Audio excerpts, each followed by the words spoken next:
déjà, le poste de gardien de but, c'est plus que gérer ses cages. Maintenant, on voit beaucoup les ressorties de balles. On dit souvent que le gardien, c'est le 11e joueur.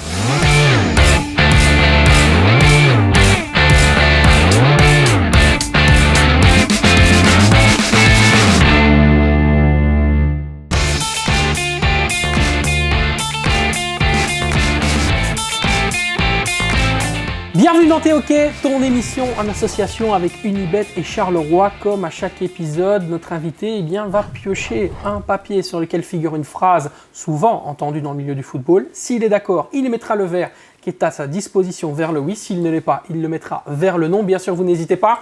Tac, on like comme d'habitude la vidéo et vous réagissez dans les commentaires parce que notre hôte, notre invité cette semaine, c'est Pierre Patron. Le boss, C'est ça. le Pierre Patron, comment ça va? Ça va très bien, merci. Bah écoute, je suis très heureux de te recevoir. Comment se passe cette saison? Comment tu sens ta saison avec Charleroi? Je suis arrivé dans le rôle de numéro 2, donc voilà, c'était quelque chose qui était prévu à la base, que la hiérarchie était bien établie avec Hervé. Donc c'est quand même un autre niveau comparé à la 3e division française, donc j'étais agréablement surpris. Donc le temps que je me mette au niveau, et puis la progression aussi, parce que tout va beaucoup plus vite, les frappes, etc. Et puis j'étais surpris de jouer 6 matchs quand même en octobre, donc ça a été plutôt vite pour moi. Donc j'en garde un bon souvenir quand même si il y a eu quand même quelques matchs difficiles. Ouais. Mais une très bonne expérience. Et puis une fois qu'on a goûté à ces matchs-là, on a envie d'y rejouer. Donc tous les jours, on travaille à l'entraînement pour essayer de rejouer ces matchs, même si voilà, il y a une hiérarchie bien établie avec Hervé qui en plus fait des très bons matchs. Donc voilà, moi j'attends, je travaille et puis j'attends mon heure comme on dit. Sur les 6 matchs, c'est lequel, non pas que tu juges le meilleur, mais plutôt sur lequel tu as pris le plus de plaisir? Anderlecht, Ouais. forcément. Anderlecht, où c'était vraiment un pur kiff parce que dès le début du match, j'ai été mis en action. Et puis en plus, il y a la victoire au bout. C'était quand même un match très compliqué. Anderlecht, mais après, j'ai des bons souvenirs de tous les matchs, hormis Saint-Tron quand même, où j'ai moins aimé ce match. Mais sinon, non. Et puis j'ai eu la chance de jouer le derby aussi contre le Standard. Donc ça, c'était aussi quelque chose d'impressionnant. Donc non, ça va, des bons souvenirs. Tu parles forcément de changements particuliers. Lequel tu as noté le plus important entre le club dans lequel tu étais précédemment et celui, évidemment, dans lequel tu es maintenant, le Sporting Charleroi, et surtout le championnat de Belgique? C'est quoi le changement qui t'a le plus marqué? C'est la vitesse d'exécution des joueurs, les frappes, le jeu, tout va beaucoup plus vite. Ouais. Donc voilà, et en match, c'est encore plus. Tout va 3 fois plus vite qu'à l'entraînement. Après, l'ambiance aussi. En 3e division française, il y a de l'ambiance. Mais bon, quand on arrive à jouer des matchs à Anderlecht ou quand on reçoit le Standard, forcément, il y a beaucoup plus d'ambiance. Et puis en France, moi, en 3e division, on ne parle pas beaucoup du championnat belge. Donc c'était vraiment une découverte pour moi. Et j'étais vraiment agréablement surpris, même des qualités des infrastructures des clubs, tout ce qui est mis en place pour nous.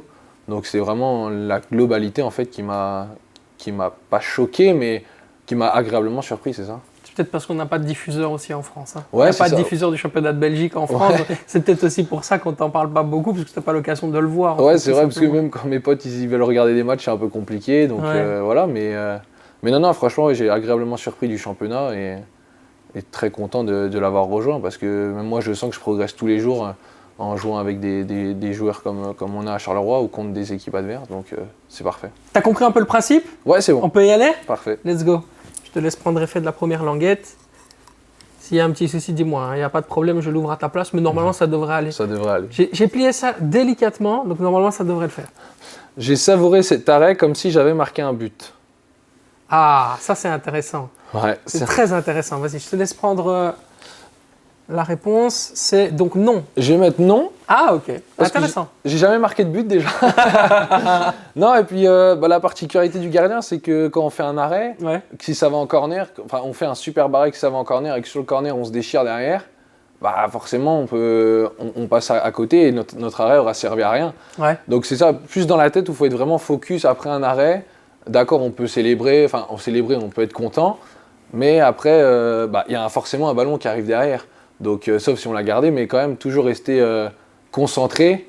Donc moi personnellement en tout cas je ne les savais pas comme si j'avais marqué un but. T'as pas le moment de relâchement que peut avoir un buteur quand il a marqué, il a, je sais pas moi, entre 15 et 30 secondes pour célébrer, remercier ses coéquipiers, etc. Non, vous n'avez pas ça. Non, quoi. on l'a pas. Non. Non, on l'a pas. Et puis Et puis, sauf si vraiment c'est un arrêt où l'arbitre siffle la fin du match derrière, là voilà, on peut célébrer. Mais sinon, non, on sait très bien que le poste de gardien, le moindre relâchement peut amener une erreur. Donc non, enfin moi personnellement, je ne savoure pas comme si j'avais marqué un but. Non, mais c'est intéressant parce que forcément, tu as certainement dû voir le match Irlande-France il y a quelques jours. Et Mike Maignan fait un arrêt absolument incroyable. Et Didier Deschamps, au sortir de ce match, dit que cet arrêt, parfois, vaut plus qu'un but.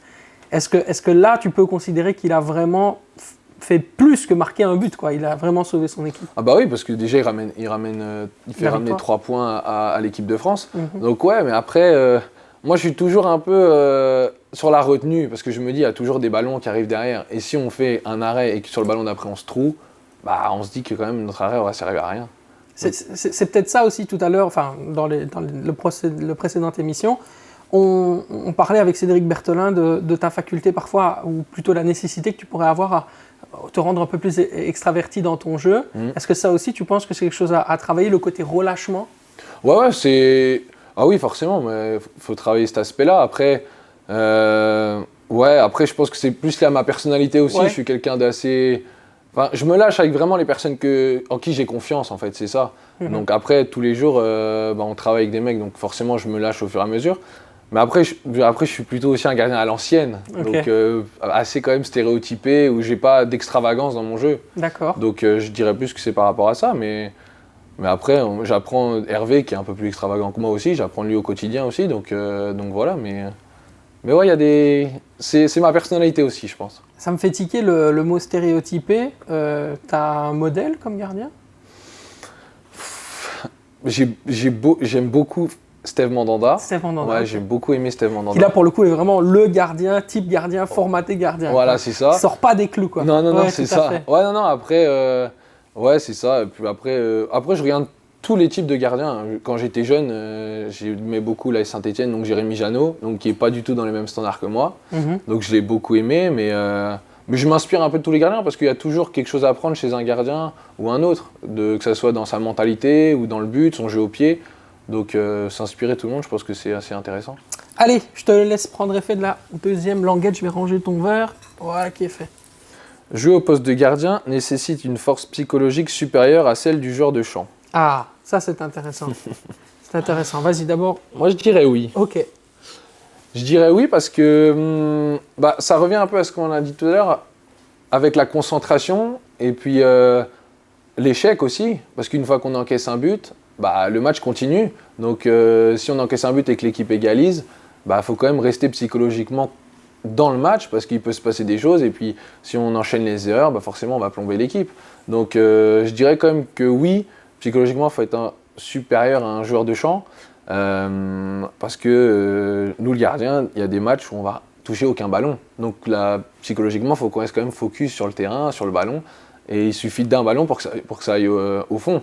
Donc je dirais plus par rapport à ça, alors que les joueurs, forcément, vont toucher plus de ballons que nous, sinon c'est qu'il y a un problème. Ouais, c'est ça. mais ouais, pour moi, je dirais oui, parce que les gardiens, on sait très bien, la concentration, c'est quand même un mot qui vient presque à chaque entraînement et avant chaque match. Donc c'est pour ça que je dirais oui. Comment tu fais pour vivre avec ça ? Encaisser un but, devoir jouer, se remettre, mentalement aussi, refaire la mise à jour, repartir. Est-ce que tu as des conseils ou des astuces où tu pourrais donner ou alors que toi-même tu appliques ? Après je me dis, une fois que l'erreur est faite, c'est fait. Donc on y revient dessus un peu mentalement en se disant qu'est-ce que j'aurais pu faire. Mais bon, comme j'ai dit tout à l'heure, il y a d'autres ballons qui vont suivre. Donc vite se reconcentrer sur les autres ballons pour essayer de se remettre en confiance, parce que forcément ça fait mal après une erreur, et de deux, aider l'équipe, parce qu'il y a encore, si je fais une erreur à 10 minutes, il en reste encore 80 derrière. Donc essayer d'aider l'équipe du mieux que je peux, même si j'ai fait une erreur. Donc c'est comme ça que... Après, je pense qu'avec l'âge aussi, parce qu'on fait des erreurs depuis tout petit, donc après on a appris à gérer ça, à savoir, pas se plomber l'esprit, et pas essayer de penser aux répercussions qu'il y a derrière, parce que maintenant quand on voit tous les réseaux, les choses comme ça, ça peut être compliqué. Donc non, moi franchement... Ça pèse sur ton moral, ça ? Non, pas du tout, parce que les réseaux, je les regarde pas. Okay. Mais j'ai pas envie de me faire mal. Okay. Quand je fais une erreur, même quand je fais un bon match, je vais pas aller tout de suite sur les réseaux voir « Ah tiens, ils ont dit ça sur moi ». Donc non, je préfère pas regarder Et même ma famille, mon entourage, pour pas qu'après ils me disent « oh, il y a ça, même que ça soit bien ou mal. Mais dans un match de foot, il y a souvent deux cibles. Un, c'est l'arbitre, parce qu'il a mal arbitré, et ensuite, c'est le gardien. La deuxième cible la plus facile à attaquer, quand il y a une erreur, et la plus visible, c'est le gardien. Toi, tu vis comment avec ça? Bah après, je me mets dans une bulle, parce que ça me renforce en fait, d'être critiqué. Quand on me critique, je me dis « bah tiens, tu m'as critiqué, bah, je vais essayer de te montrer que je suis capable de faire des choses bien ». Donc, et c'est pareil avec les supporters des équipes adverses, quand il y a des insultes, des choses comme ça, j'adore parce que ça me galvanise en fait. Donc les critiques et les choses comme ça, je les prends comme du positif. Il y a beaucoup de gardiens, notamment titulaires en Pro League, qui font appel à soit des psychologues, soit des coachs mentaux. Est-ce que tu fais partie de ceux-là ou est-ce que pour toi, c'est pas nécessaire? Non, ça a été nécessaire en France. Il y a 2 ans, j'avais fait appel à quelqu'un parce que sur la préparation, j'avais perdu ma place. Donc j'avais fait appel à quelqu'un et puis quand je sentais que j'arrivais pas à m'en sortir tout seul, j'ai fait appel à quelqu'un. Et après, son aide a été bénéfique parce qu'après, j'ai pu récupérer ma place, quelque chose comme ça.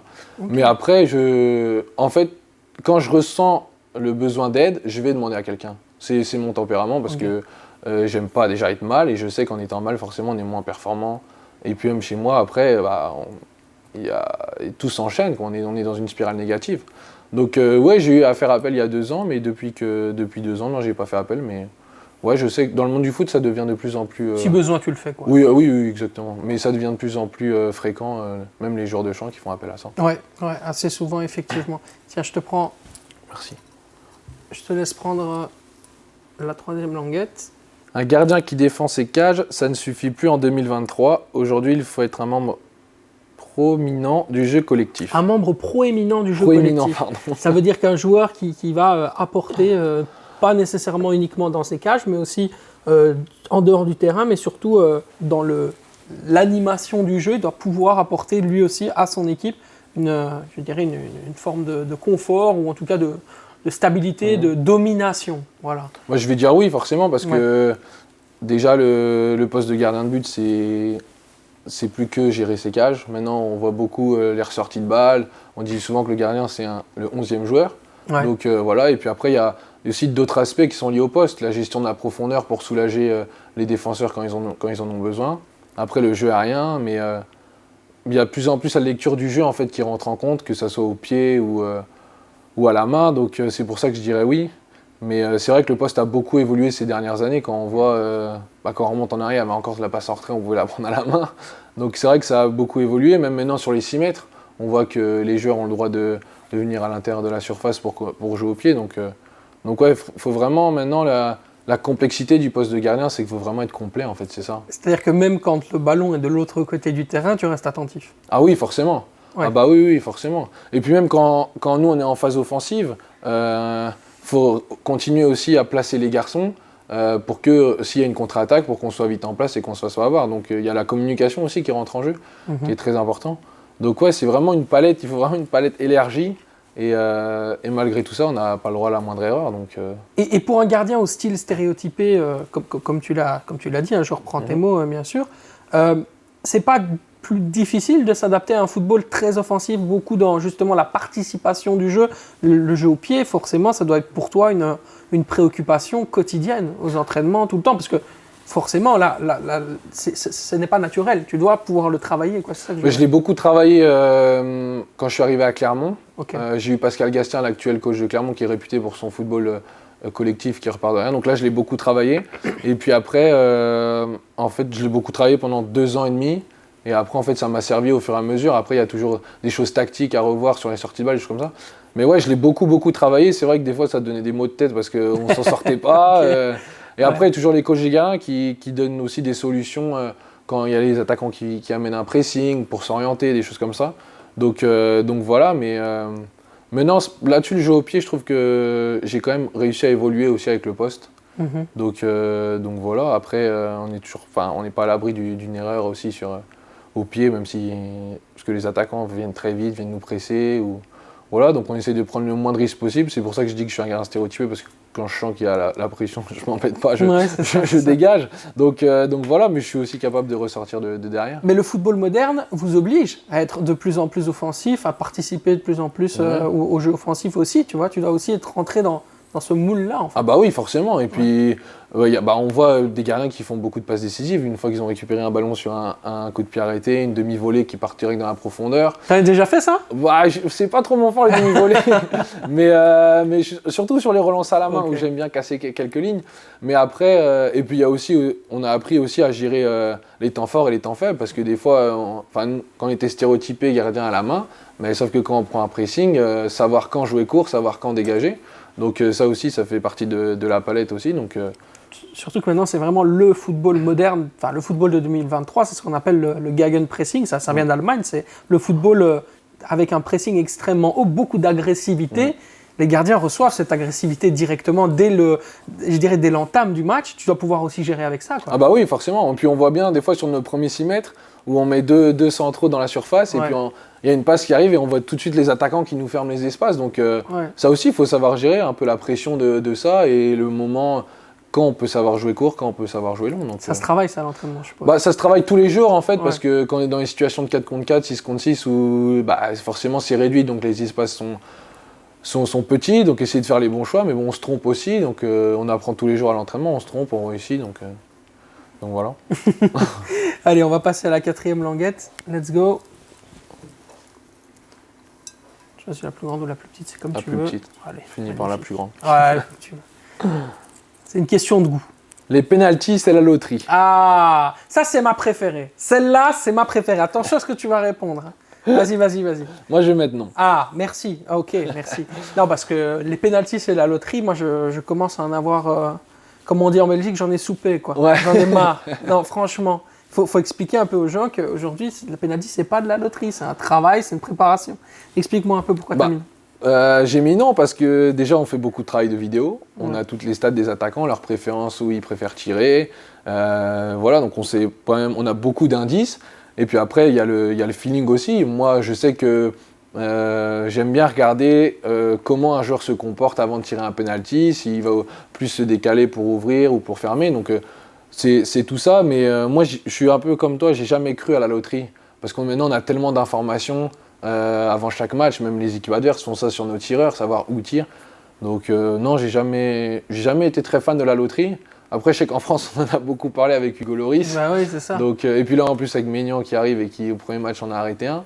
Mais non, on a tellement... C'est intéressant. Tu penses que c'est de la méconnaissance du métier de gardien que de parler de loterie? Est-ce que ils le font pas par paresse, mais parce que tout simplement, ils ne connaissent pas et qu'ils pensent donc que c'est de la loterie? Et donc, forcément, quand Lloris dit « Ouais, c'est la loterie », en bottant, en fait, ce qu'il fait, c'est qu'il botte en touche. En fait, il essaye de déplacer la responsabilité. Est-ce que c'est pas justement là où se trouve le souci, c'est qu'on connaît pas assez bien ce métier? Ah oui, je suis d'accord, je suis totalement d'accord avec toi. Après, je pense que Lloris, on l'a tellement accablé avec ça qu'il s'est dit bon, je vais botter en touche, comme ça, je serai pas embêté avec ça. Ouais. Mais ouais, parce que je pense qu'il y a beaucoup de gens qui savent pas qu'on analyse les tireurs avant. On a forcément des petits schémas avec, maintenant on a toutes les stats qui sortent où ils ont leur préférence de tir. Bien sûr. Après, des fois, on se fait avoir, quoi, parce que l'attaquant aussi a son ressenti, et puis l'attaquant sait qu'on regarde les vidéos. Donc des fois, il va changer. Mais pour moi, il y a quand même une part de vérité, parce que je me rappelle d'un penalty que j'avais arrêté en France. On avait fait une vidéo toute la semaine, on savait que le mec croisait. Il a croisé, j'ai plongé du bon côté. Donc voilà, il y a quand même une part de vérité. Moi, la loterie... Puis de toute façon, je ne suis pas quelqu'un qui croit au hasard dans la vie de tous les jours, ouais, donc voilà. Au foot encore moins. Ah, ça peut s'adapter aussi à ta philosophie de vie, c'est vrai? Ouais, forcément, ah oui, parce que moi je suis quelqu'un qui croit au destin, tout ce qui arrive, ça n'arrive pas par hasard, donc voilà, moi je suis là-dessus, donc forcément la loterie, je suis pas d'accord avec ça. Chouette, t'es mon copain là-dessus, ça fait plaisir, magnifique, je suis content. Le niveau de fluidité en mouvement d'un danseur atteint une maîtrise intéressante à analyser pour un gardien de but. Ah, ça aussi c'est intéressant, parce que ça va faire entrer aussi une autre donnée chez un gardien, mais d'abord je te laisse bien sûr prendre effet de la décision. Oui ou non? Moi je dirais oui quand même. Ah. Je dirais oui. Ouverture d'esprit. Ouais, c'est ça, ouverture d'esprit. Moi là, il y a une idée qui m'est venue tout de suite, c'est que en France j'avais travaillé sur du trampoline pour essayer de gérer au mieux notre corps dans les airs, des choses comme ça. Donc ça me fait penser tout de suite à ça. Mais forcément, la fluidité d'un danseur, déjà il travaille tous les jours des gestes spécifiques comme nous les gardiens. Voilà, il y a des choses qu'on travaille 20 fois par séance, tous les jours même. Donc voilà, après... Après, chez un danseur, ce qui est très intéressant, et c'est pour ça aussi que je pense que j'ai mis la phrase, c'est la souplesse. C'est ça. Très important d'être souple quand on est gardien. Ouais, je suis le mauvais exemple de ça. Pourquoi? Parce que je suis pas très souple. Ah, ok, Je d'accord. suis pas très souple, mais bon, après. Mais oui, après, bah forcément, en plus, maintenant, il y a le modèle de croix là, pour le gardien de but qui se développe de plus en plus. Et on voit qu'il y a des gardiens qui sont capables de prendre des positions assez incroyables. On dit que c'est des arrêts de hand. Donc voilà, capables d'étendre leurs jambes et leurs bras. Donc forcément. Thibaut Courtois est un modèle là-dessus. Exactement, ouais, exactement. Donc voilà, c'est pour ça que je pense que je dirais oui, parce que faut s'inspirer d'eux. Comme moi, tu aurais pu prendre l'exemple des gardiens du handball aussi. Ouais. Où voilà, tous. Et puis, comme on dit, quand on prend l'exemple de Courtois et que je reprends la phrase, c'est fluide ce qu'il fait. C'est que voilà, c'est tellement travaillé comme un danseur que il sait faire la posture au bon moment. Et puis forcément, après, il se facilite en faisant plusieurs arrêts. Pourquoi pas aller voir un entraînement de danse pour t'améliorer? Ouais, tu peux y songer, t'es ouais, ouvert? je suis ouvert à tout. Ouais, Tout ce qui peut m'aider, forcément, je suis ouvert. Donc voilà, après, peut-être pas en tutu. Ouais, c'est clair. Mais non, moi, je suis ouvert à tout. Donc ouais, comme je t'ai dit, on avait fait du trampoline avant pour apprendre à situer notre corps. Là, ça me fait penser un peu à ça avec la fluidité d'un lanceur. Il y a d'autres sports aussi qui peuvent t'inspirer, la boxe peut-être? Non, pas forcément la boxe. Le tennis, pour le déplacement aussi, la vitesse de replacement qu'ils ont, et puis l'analyse aussi de leur trajectoire du ballon, savoir situer son corps, à quel moment bien frapper, etc. Donc, et puis il y a beaucoup aussi d'appui avant, appui arrière, comme nous, des fois on est très haut sur le terrain, on doit savoir vite se replacer, donc j'aime bien aussi le tennis. Il y a une graine de sportif, mais d'une manière générale chez le gardien. Tu trouves pas ça? Ouais, oui. Mais j'ai beaucoup d'amis footballeurs qui sont très forts au tennis. Okay. Et encore plus des gardiens de but. Mais ouais, forcément, le gardien de but, c'est vrai qu'on me l'a beaucoup dit ça quand j'étais jeune, que les gardiens, on touchait souvent à tout. Quand je vois, pareil, le paddle qui est en pleine explosion aussi, j'ai beaucoup d'amis gardiens de but qui font du paddle. Donc ouais, on me l'a déjà sorti cette phrase. Ouais. Mm-hmm. Et quand tu vas par exemple chercher, comme tu disais tout à l'heure, tu expliquais le tennis, qu'est-ce qui t'intéresse dans le tennis en tant que gardien? C'est ce que je disais, la vitesse de replacement, okay. La lecture de trajectoire des balles, et puis la lecture du jeu aussi, qui des fois fait penser au foot. Des fois on sent que l'attaquant va enrouler, eux des fois ils sentent que l'adversaire va mettre une amortie, donc la lecture de jeu des choses comme ça, mais surtout les déplacements. On a beaucoup de déplacements avant, beaucoup de déplacements arrière comme les tennisman. Donc c'est pour ça que je m'inspire de ça. Et je sais qu'au Mans, avec un coach, on en avait beaucoup discuté aussi. Et même le badminton aussi, qui est quand même un sport où dans une zone très restreinte, il faut quand même beaucoup se déplacer. Et surtout, et ça c'est là où c'est intéressant, c'est qu'à l'image des ballons modernes, avec ce qu'on appelle les frappes flottantes, le badminton, t'as pas plus flottant qu'un volant. Ouais, non, c'est clair. Ah oui, ça c'est clair. Donc non, il y a beaucoup de sports où on peut s'en servir dans la vie de tous les jours en tant que gardien, mais j'aime bien ce que tu dis, comme quoi les gardiens sont souvent bons à plein de sports, on me l'a déjà dit. C'est vrai, on me l'a beaucoup dit. Et surtout les gardiens, et on va en terminer par ça, je trouve que vous avez aussi une façon de penser différente des joueurs de champ. Déjà, on nous dit que les gardiens, on est une secte. Parce que je repense à Marco qui, des fois, on arrive à l'entraînement, on nous dit « Les gars, vous allez vous rouler dans la boue aujourd'hui !» Donc, faut être un peu fou. Ah oui, non, lui, se rouler dans la boue, à mon avis, le connaissant, c'est pas un truc qui lui plaît. Peut-être dans un sauna, mais... Ouais, de ce qu'il dit, non, mais en fait, j'aurais du mal à expliquer, personnellement, pourquoi je suis devenu gardien. Mais quand je vois ce matin l'herbe qui est bien arrosée, ça me donne envie, quoi. J'adore ça. Mais donc, ouais, on est un peu une secte un peu à part. Mais après, les gardiens, on se comprend tous. Tout à l'heure, je parlais avec le petit Nico Closset, il m'a dit « Ouais, mais je comprends ce que tu as ressenti à ce moment-là. » Donc, on est vraiment une fratrie. Qui est un jeune gardien du centre de formation de Charleroi. Oui, voilà, c'est ça. Voilà. On est vraiment une fratrie. Et puis, moi, j'ai eu de la chance à chaque fois dans tous les clubs que je suis passé où, avec l'entente des gardiens, ça se passait super bien. Donc, forcément, on est amené à tous se tirer vers le haut. Mais c'est vrai que j'ai beaucoup de coachs qui m'ont dit « Oh, les gardiens, vous êtes une fratrie. » Même des fois, les gardiens, vous êtes bizarres. Mais bon, après, ils sont bien contents quand on est là, donc ça va. En tout cas, Pierre, merci beaucoup. Je te souhaite beaucoup de bonnes choses et surtout beaucoup de clean sheets. Ouais, j'en espère. Je pense que c'est le plus important pour un gardien pour le reste de la saison. Force à toi. Merci et beaucoup. Donc une très bonne fin de saison. Merci à vous de nous avoir suivis dans T'es OK. C'était donc l'épisode avec Pierre Patron. C'est bien amusé. N'hésitez pas, bien sûr, à liker la vidéo et à réagir dans les commentaires. On se retrouve très très vite. Ciao, ciao.